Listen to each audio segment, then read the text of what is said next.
Hello, everybody. This is Martha Hines with Living the One Light. So in this video, I am feeling called to talk about the new moon in Pisces, which is happening on late February 19th, if you're on the west coast of the American continents, or on the 20th, February 20th, if you're in most of the world.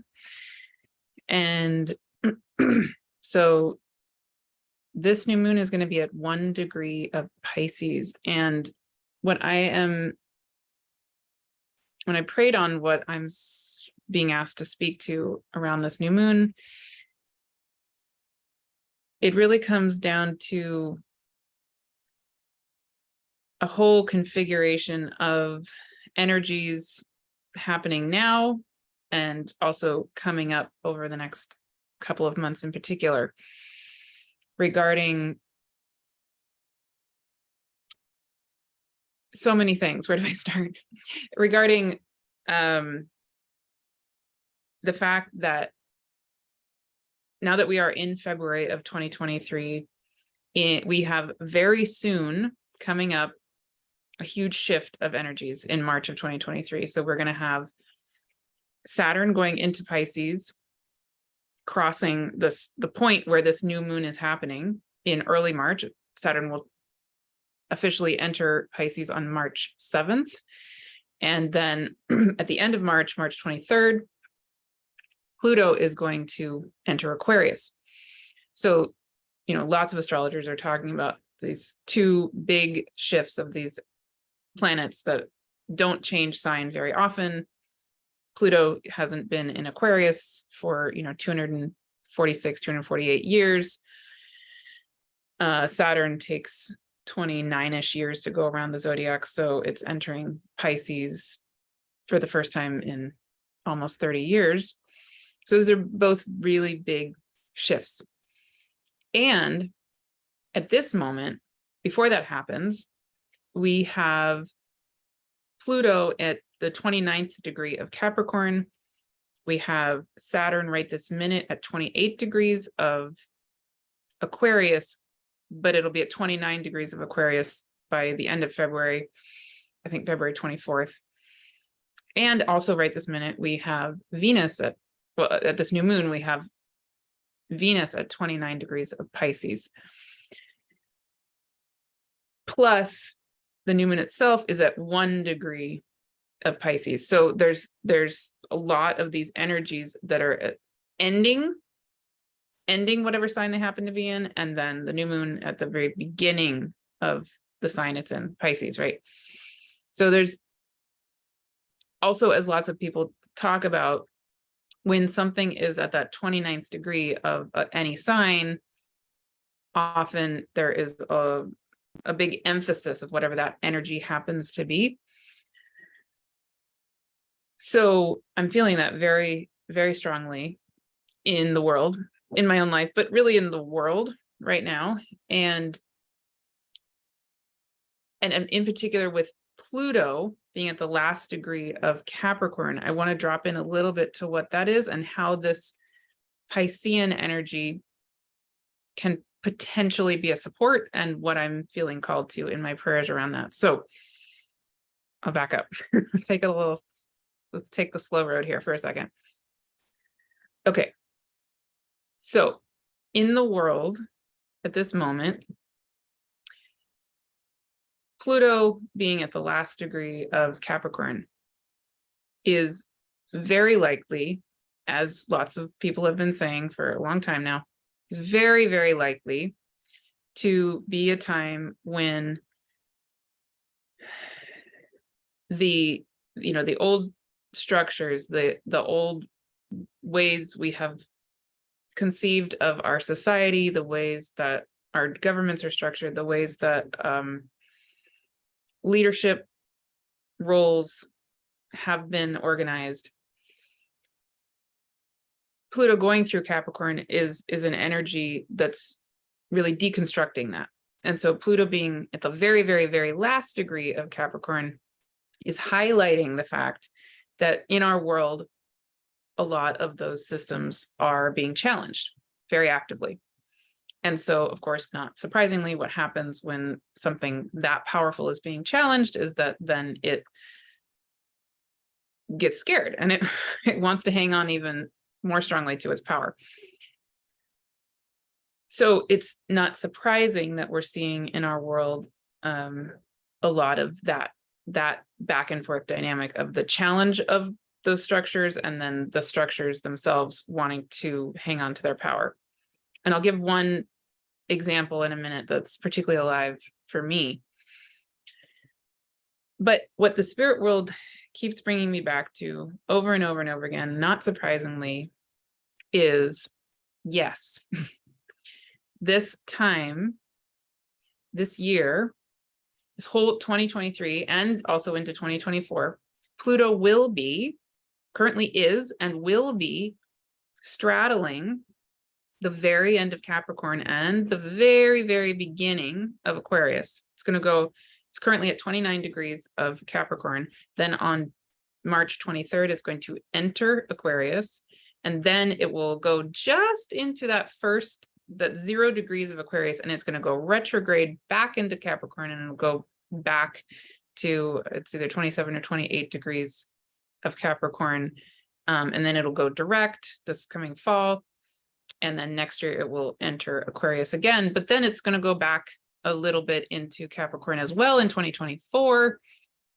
And then finally really move into Aquarius after that. So we have a long time where Pluto is doing this dance between Capricorn and Aquarius. It's not done.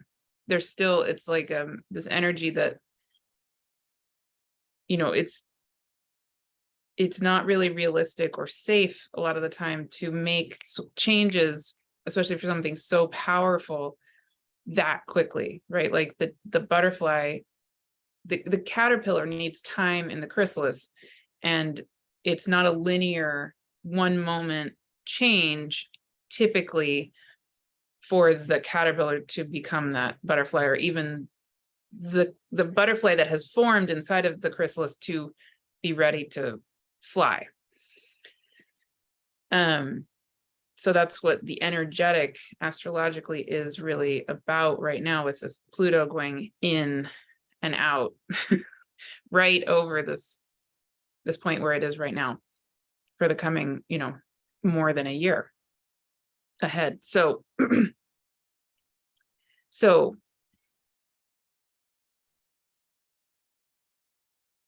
you know, at any moment in life on Earth, it is highly likely that there are things that are going on that are very upsetting. That's not new, it's not different. And yet at the same time, I would say some of the things that I see happening, and particularly in the country that I live in, which is the United States,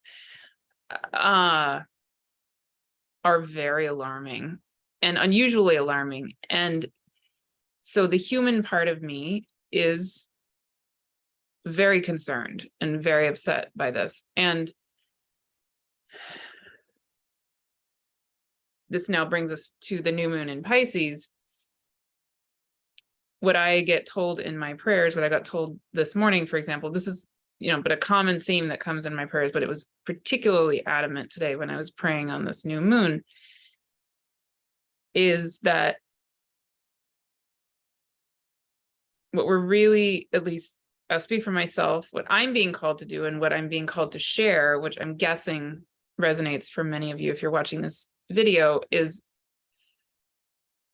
in order to really navigate the upcoming time and life on Earth in general, the spirit world just says over and over again, it is absolutely crucial to be rooted, to be grounded, to be anchored, to be aligned in ourselves as Source itself, in ourselves as Earth itself.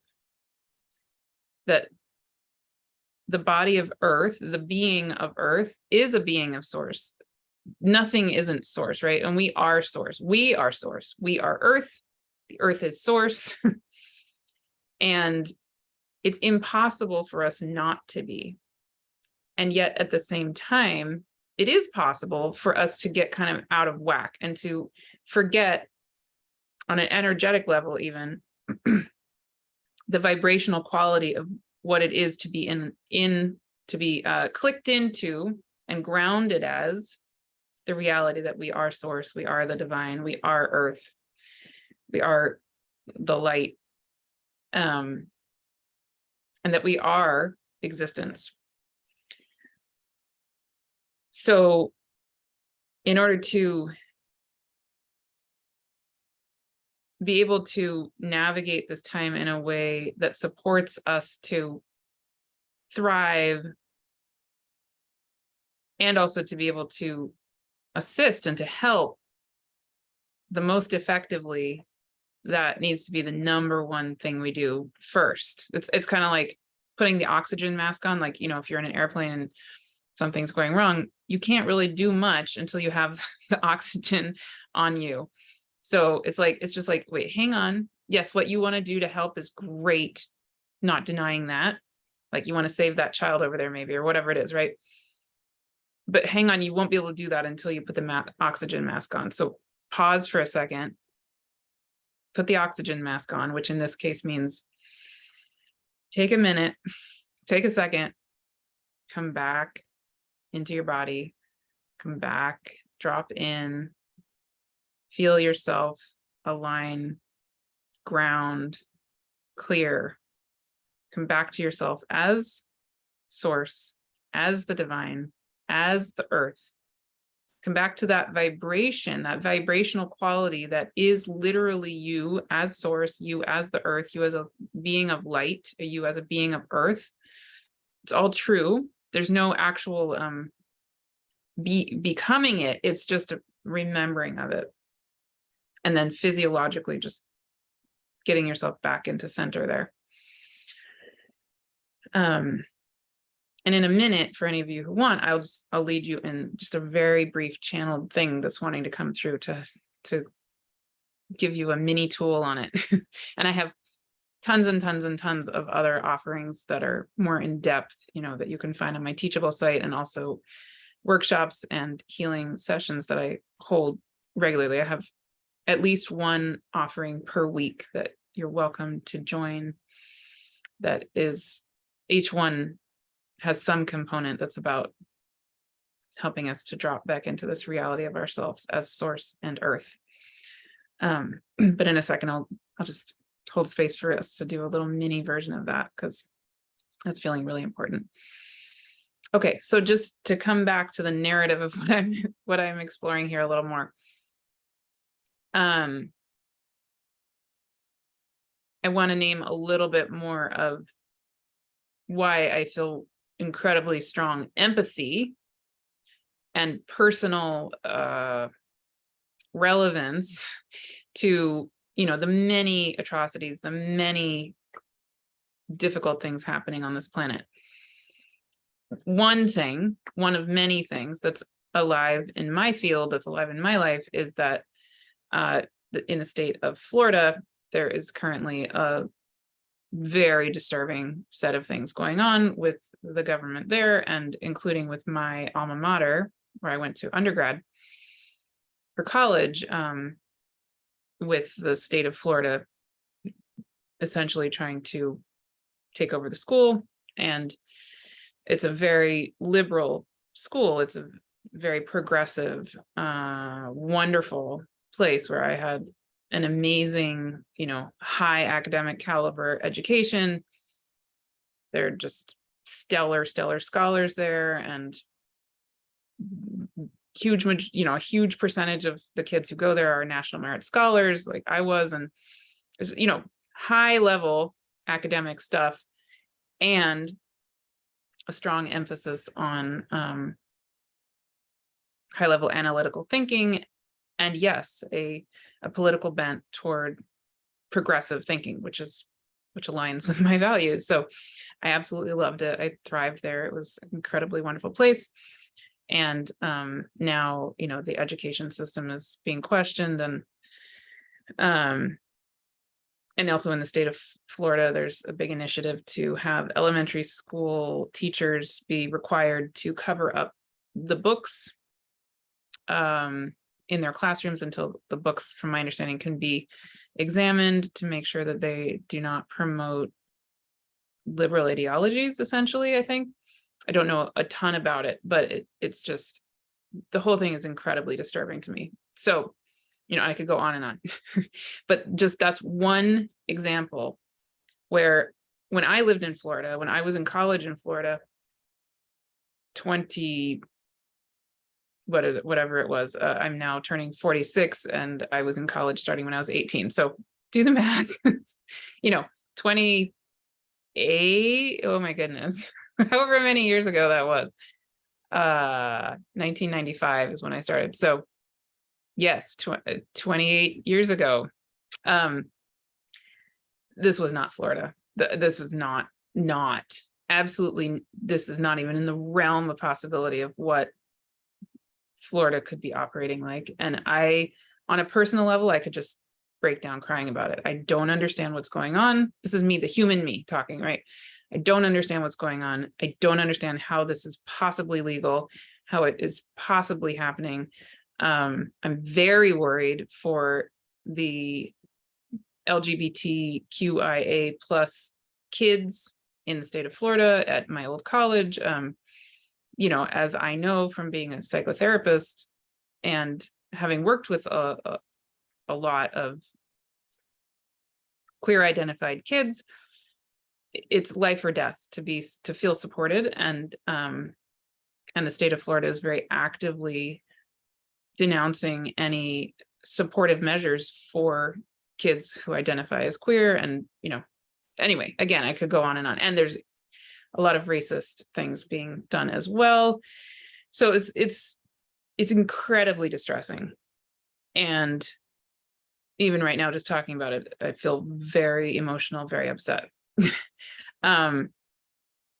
So I say all of that to say that I have no doubt, there's nothing in me that says this is not real, that says this is not true, that this is not important. It is absolutely real. It is absolutely important. It is incredibly upsetting. And even for those of us who feel that way, who want to help, who want to be agents of change, who want to save the day, want to save the world, yeah, the spirit world just keeps saying yes, and yes, and remember the oxygen mask.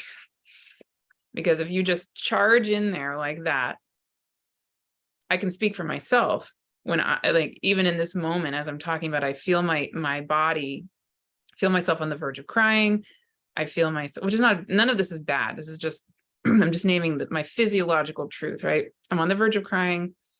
I feel my heart racing. I feel my respiratory system kick up a notch.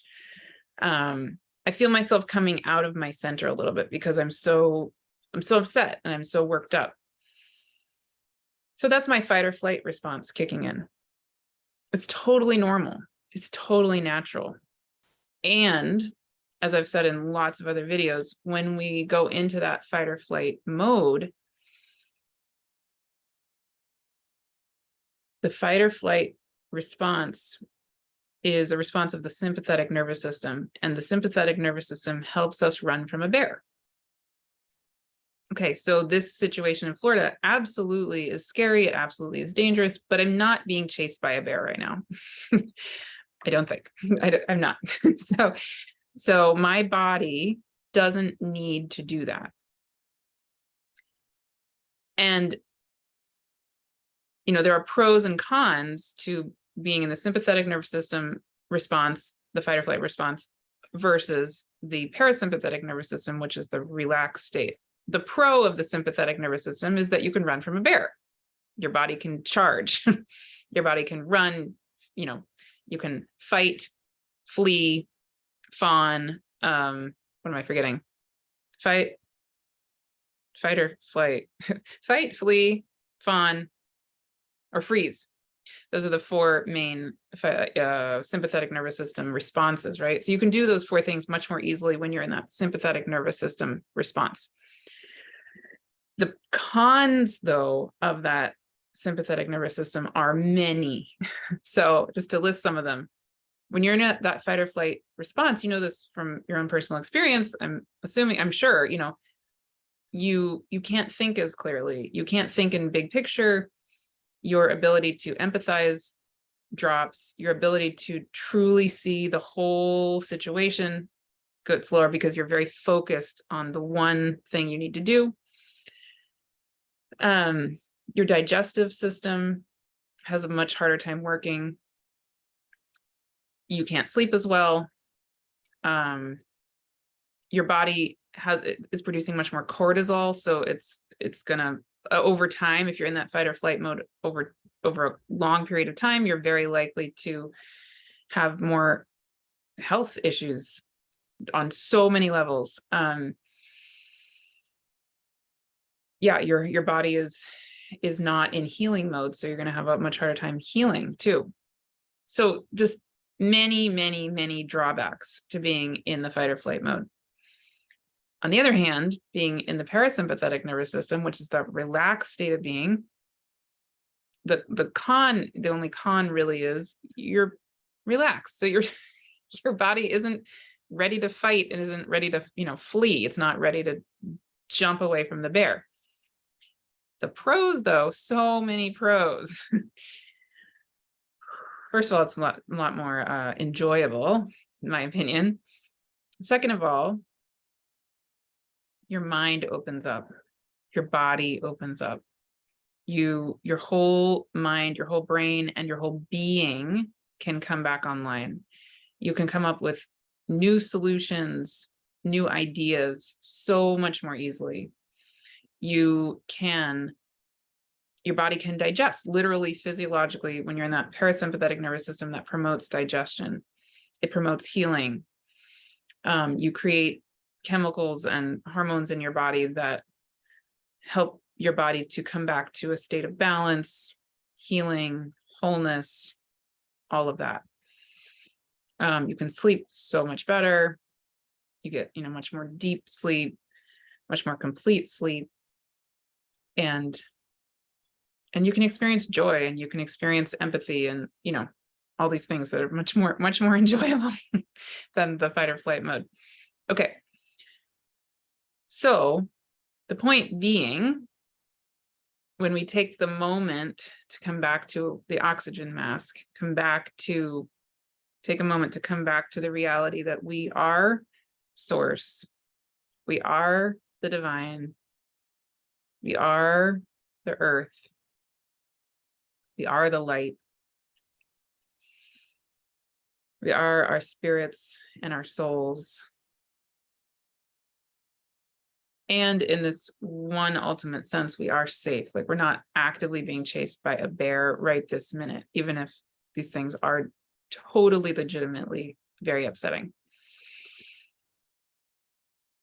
Okay, so I'm going to drop into the brief channel part in a second here. And but yeah, just to come back to the fact that I'm originally talking about a new moon in Pisces. So Pisces is the sign in the zodiac most associated with the divine, with ourselves as beings of source. And with that, I will drop into channeling for a second.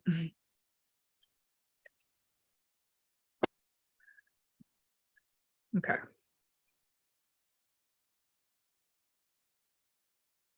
So you can feel free to skip through this section if you are in a situation where you're not really able to drop in, or you can just let this play in the background. Or if you're in a situation where you can really take a moment to sit down or lie down, I think this will just be, somewhere between 2 and 5 minutes. So very short. I'll be back with you in a second.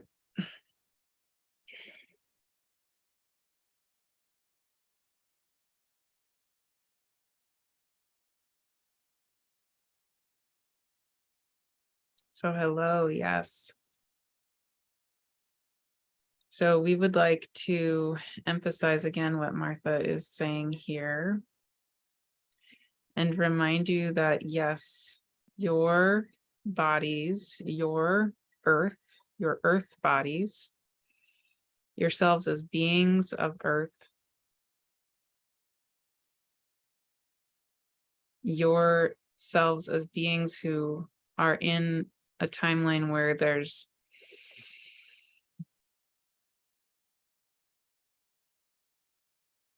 a constructed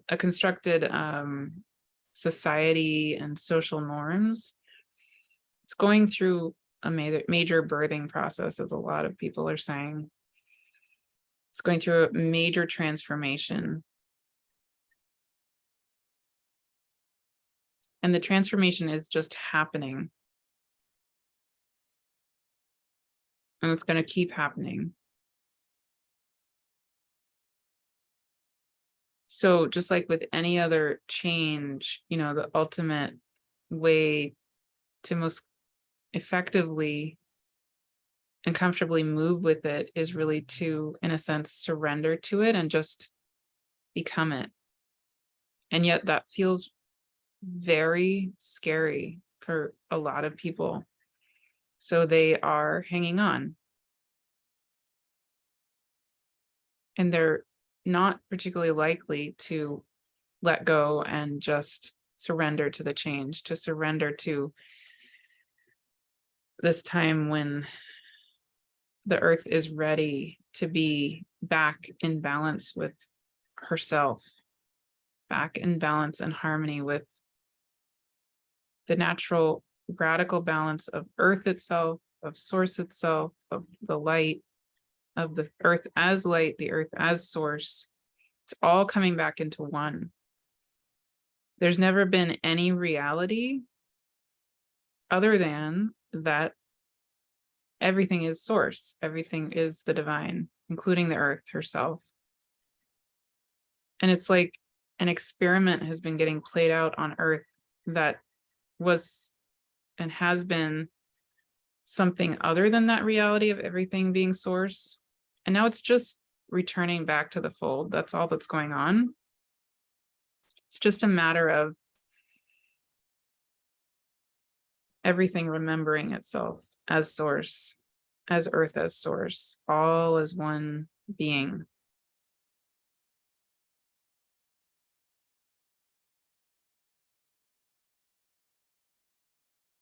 So similar to what Martha was saying, the most radical, the most important, the most key thing that you can do in this time is to let go, to come back, to let all of this shift and change and just allow yourself to come back to that reality that you are source, that you are earth as source, that you are the oneness of everything, you are existence, you are the balance and the ultimate healing state of everything as the one. That's just the truth. There's nothing to fight. There's nothing to do about it other than just to remember it and be it, re-become it.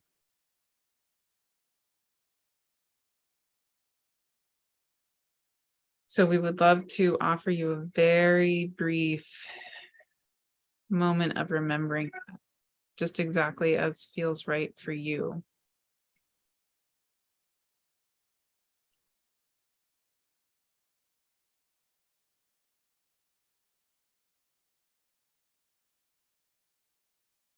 So you, as feels right for you, just take a moment, take a few deep breaths and feel yourself here as earth, as a being of earth. And feel how the earth is being held in a golden light sack, like a baby in a sling, like a baby being held in a womb. And this womb is a womb of the light of Source itself. Because the earth is a being of Source. You are a being of Source as earth, all as one, all at the same time. The earth is a baby, a child of Source, and you are a baby, a child of earth and Source at the same time, all as one.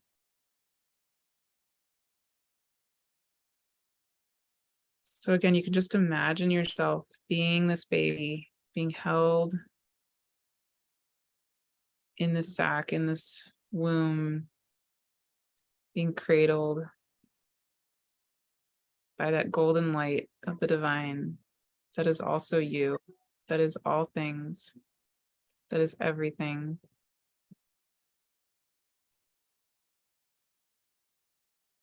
That is you as Source itself. And it's holding you, it's cradling you, it's rocking you, it's reminding you that you are okay, that you can relax, that it's all okay, that you're just coming back. The earth is coming back into balance. The earth is coming back into harmony. The earth is coming back into this remembering on an energetic level that it is Source, that you are Source, that anything and everything here is Source. It's similar to when a baby is crying and you swaddle the baby or you hold the baby in a sling and you bounce the baby and you rock it to help it feel, to help it come back into co-regulation with your body and your breathing. Help it remember what it's like to be in the womb. That's all these energies are really needing, is just to be reminded of what it is to be rocked and held and consoled. That it's all okay, that you are still in that womb of existence, in that womb of the time-space continuum.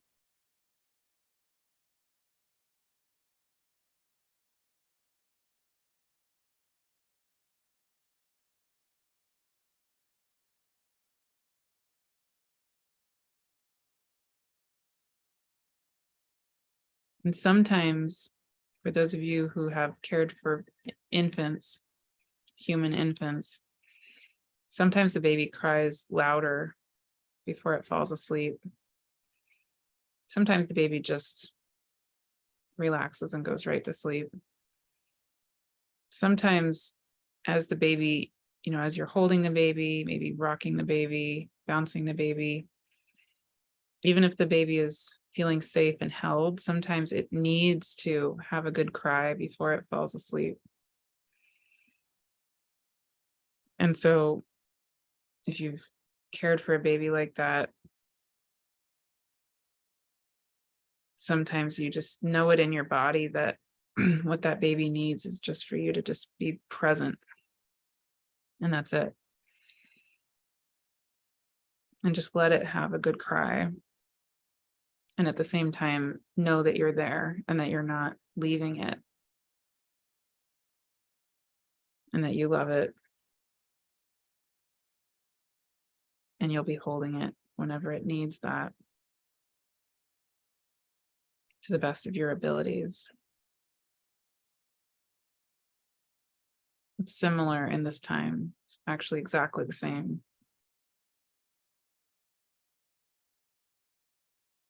And we want to offer that for you too. As you're doing that for the world, as you're doing that for existence, we want to give you the opportunity to be held, to be rocked. It's a parallel process. of you getting to co-regulate with the earth, with existence, with this light of the divine, with the reality that you are source, you are the earth itself.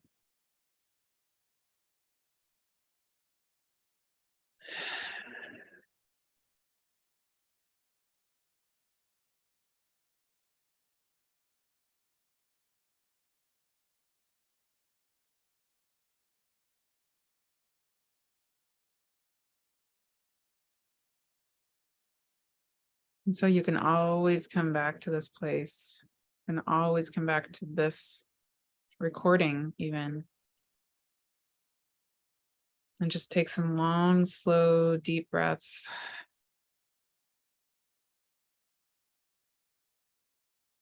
And this is what it is to be Pisces. This is what it is to be Pisces as earth. Spirit embodied. Earth as spirit.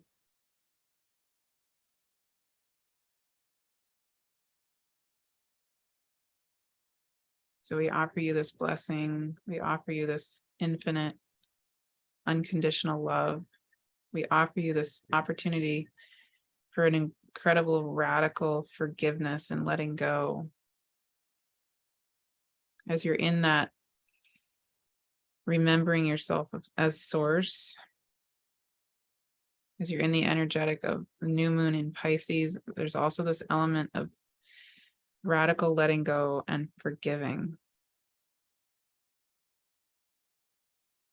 Coming to this incredibly simple place of peace, pure, total peace, like the baby who falls asleep finally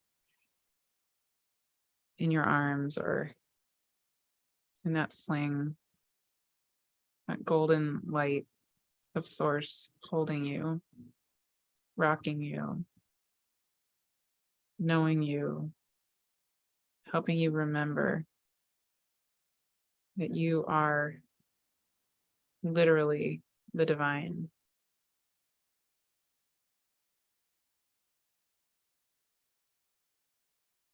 And you are exactly perfect, just the way you are.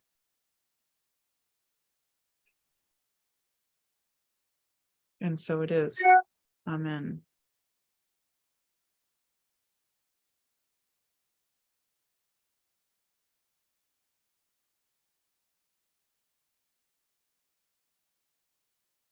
So to come out of this meditation, you might want to take another few deep breaths and just bring all of the healing, the remembering, anything and everything that serves you in this time. Bring it back to your body, bring it back to your heart, seal it in your heart.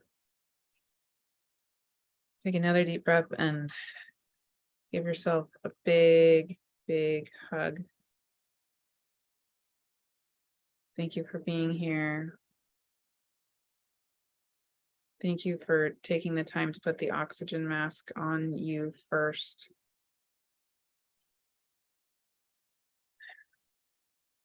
Thank you for being present in your body as a being of earth, as a being of spirit, as a being of source, as a being that is you, uniquely and only you, who's here to serve and be a presence of healing in your own way on this planet, here and now, and in each moment. And so it is. Amen.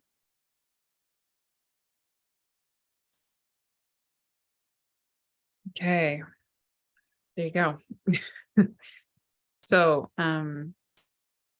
just to say briefly what I have coming up. So, like I mentioned earlier, every week I have at least one gathering that is meant to support you in a way that's very similar to this channel meditation that I just did.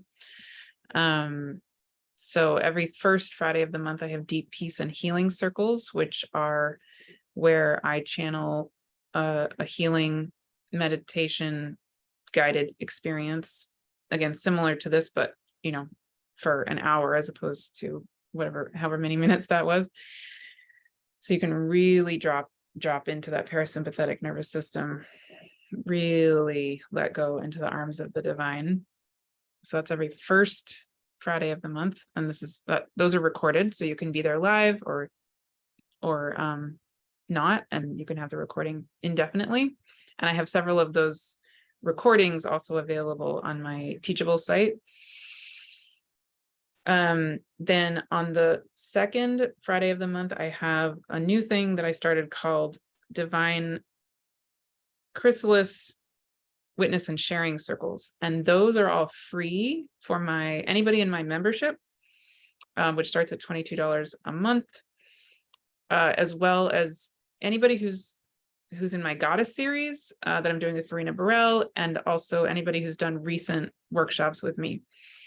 So I would love to have you join those. If those call to you, reach out to me and I will send you an invitation. You can also join if you haven't been a part of those, but it's free for anybody who has been in anything paid recently. So then on the third Friday of the month is my Soul Wisdom Gatherings, which is also free for anyone in my membership. And during those times, I talk about the current astrology, and then I drop into a channeled guided meditation.